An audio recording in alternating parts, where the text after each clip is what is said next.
चलिए दोस्तों शुरू करते हैं फ्लैमिंगो का first chapter the last lesson. दोस्तों इस चैप्टर थोड़ा बड़ा है, इसलिए हम इस चैप्टर को कुल 12 पॉइंट्स में कवर करेंगे, जिससे कि हम इसे अच्छे से समझ भी सकें और अच्छे से याद भी रख सकें। दोस्तों स्टार्ट करते हैं इसके इंट्रोडक्शन से। इस चैप्टर को लिखा है अल्फोंसे डाउडेट ने, जो कि एक फ्रेंच नॉवेलिस्ट और एक शॉर्ट स्टोरी राइटर थे। ये बात है 1870 और 71 की, जब फ्रांस और पर्शिया के बीच में वॉर हो रहा था। फ्रांस वो तो अभी भी है, लेकिन पर्शिया उस अभी के समय में जर्मनी, पोलैंड और पार्ट्स ऑफ ऑस्ट्रेलिया में बढ़ चुके हैं। दोस्तों उस वॉर में फ्रांस पर्शिया से हार जाती है और फ्रांस के दो मेन डिस्ट्रिक्ट एल्सेक और लॉरेन दोनों पर्शिया के हाथों में चले जाते हैं। उस समय पर्शिया का कैपिटल था बर्लिन, जहाँ पे सारे लीगल डिसीजन लिए जाते थे। वहाँ से ये ऑर्डर आता है कि अब से एल्सेक और लॉरेन के स्कूलों में सिर्फ जर्मन सिखाए जाएंगे। ऑथर इस चैप्टर की मदद से ये बताते हैं कि इस डिसीजन की वजह से और इस वॉर की वजह से स्कूल लाइफ में क्या इफेक्ट पड़ा है। तो चलिए दोस्तों शुरू करते हैं। उस दिन फ्रांस स्कूल के लिए लेट हो जाता है और बहुत ही ज्यादा डरा होता है, क्योंकि एम हेमेल उसे पार्टिसिपल्स के ऊपर क्वेश्चन पूछने वाले थे। पार्टिसिपल्स का पी भी नहीं आता था। वह दिन बहुत सुहाना था और चिड़िया की चिरपिंग सुनाई दे रही थी। सॉमिल के पास खुले मैदान पर पर्शियन सोल्जर ड्रिल कर रहे थे।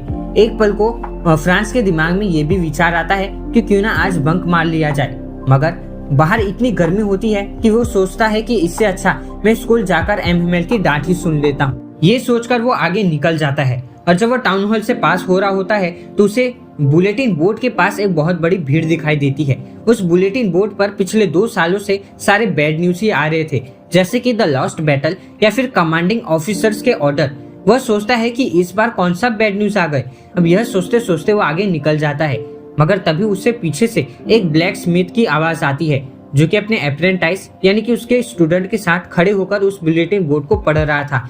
वो कहता है कि इतनी जल्दी मत करो, तुम्हारे पास बहुत समय है, तुम आराम से पहुंच जाओगे। फ्रांस को लगता है कि वो उसका मजाक उड़ा रहा है, क्योंकि उसे तो पता था कि वो स्कूल के लिए बहुत ज्यादा लेट हो गया है। जब फ्रांस स्कूल के बाहर एम हेमेल के गार्डन तक पहुंचता है तो उसे बहुत ज्यादा अजीब लगता है, क्योंकि आमतौर पर जब स्कूल शुरू होती है तो वहाँ पर इतनी ज्यादा शोर शराबा होता है, इतनी ज्यादा हलचल होती है कि उसे स्कूल के बाहर दूर गलियों तक भी सुनी जा सकती है।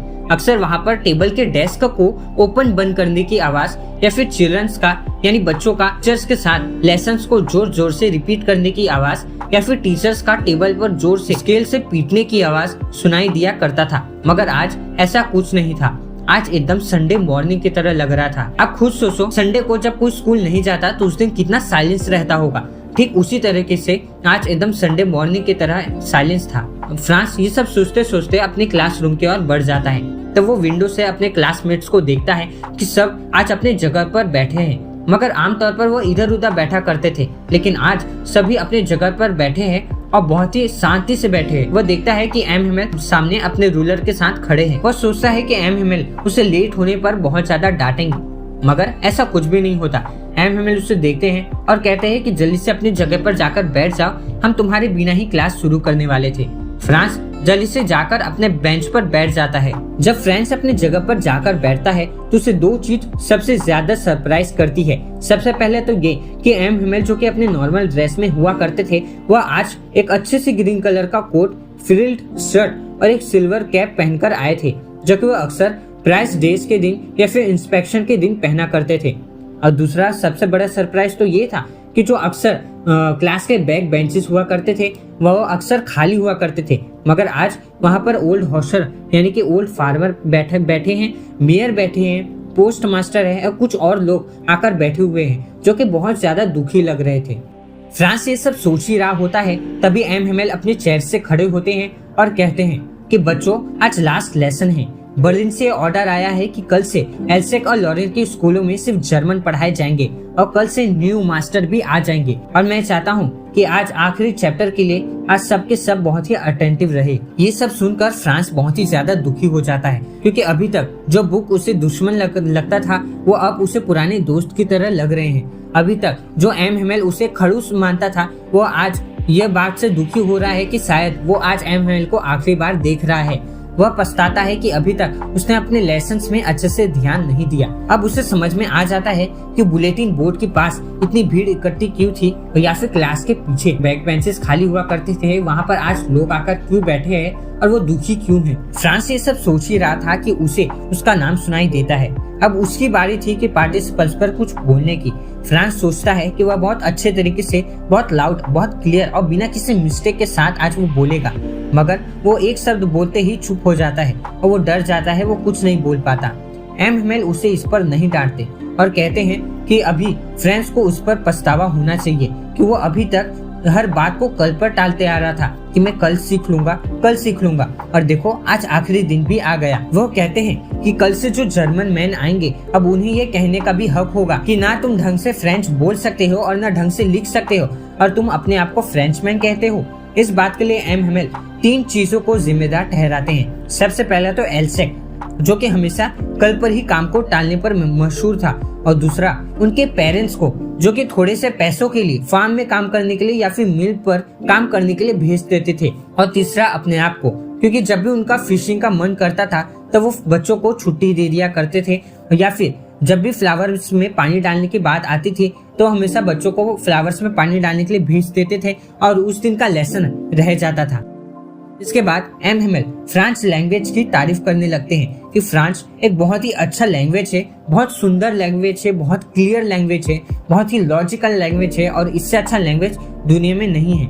इसके बाद ग्रामर लेसन शुरू होता है। इसमें एम हेमेल बहुत ही अच्छे तरीके से पढ़ाते हैं। फ्रांस को लगता है कि आज एम हेमेल बहुत ही अच्छे से पढ़ा रहे हैं, लेकिन बात ऐसा होता है कि फ्रांस अभी तक एम हेमेल की इतनी अच्छे से बात कभी सुना ही नहीं था, तो उसे लग रहा था कि आज एम हेमेल बहुत ही अच्छे से पढ़ा रहे थे। वो हमेशा मस्ती में लगा हुआ करता था और आज जब वो एम हेमेल की पढ़ाने के अंदाज को जब वो देख रहा था तो उसे लग रहा था कि आज एम हेमेल बहुत ही अच्छे से पढ़ा रहे हैं। ग्रामर लेसन के बाद राइटिंग क्लास होती है। इसमें एम हेमेल बच्चों के लिए न्यू कॉपीज लेकर आते हैं, जिसमें बड़े बड़े अक्षर में लिखा हुआ था फ्रांस एल्सेक। उस दिन इतना ज्यादा साइलेंस था कि जब बच्चे नोटबुक में लिख रहे थे फ्रांस एल्सेक अपने पेन से, तो सिर्फ पेन से लिखने की ही आवाज आ रही थी और कुछ भी आवाज नहीं आ रहा था। और फिर कुछ देर बाद जब खिड़की से कुछ बीटल्स उड़कर आते हैं तो उस पर किसी का भी ध्यान नहीं जाता। फिर कुछ देर बाद कबूतरों का भी आवाज आता है जो कि छत के ऊपर गुटरगू कर रहे थे। तो फ्रांस ये भी सोचता है कि ये जर्मन लोग अब इस कबूतर से भी फ्रांस में गुटरगू करवाएंगे। जब भी फ्रांस लिखते वक्त अपने सर उठाकर जब एम हेमेल को देखता था, वो चेयर पर मोशनलेस बैठा करते थे, यानी कि एकदम चुपचाप बैठकर सारी चीजों को, क्लास के हर एक चीज को देखते थे, हर एक कोने को देख रहे थे, जैसे कि वो अपने दिमाग में सब चीज को फिक्स कर लेना चाहते हो। वो विंडो के बाहर वो अपने गार्डन को देखते हैं, वो वॉलनट के ट्रीज को देखते हैं जो कि वो 20 साल पहले उन्होंने प्लांट किया था और वो अब इतने बड़े हो गए हैं कि वो खिड़की के रूफ से भी ऊपर चले गए हैं। वो बहुत ही ज्यादा दुखी लग रहे थे और दुखी हो भी क्यों ना, क्योंकि पिछले 40 सालों से वो अपना सर्विस स्कूल को दे रहे थे। राइटिंग क्लास के बाद हिस्ट्री क्लास शुरू होती है, जिसमें बच्चों को बा, बे, बी, बो ये सब बुलाया जा रहा था। तभी पीछे बैठे ओल्ड हॉशर यानी कि ओल्ड फार्मर भी अपना चश्मा पहनता है, 2 बुक को उठाता है, बच्चों के साथ रिपीट करना शुरू कर देता है, बा, बे, बी। लेकिन तब वह रो रहा होता है और वो बहुत ज्यादा इमोशनल होता है,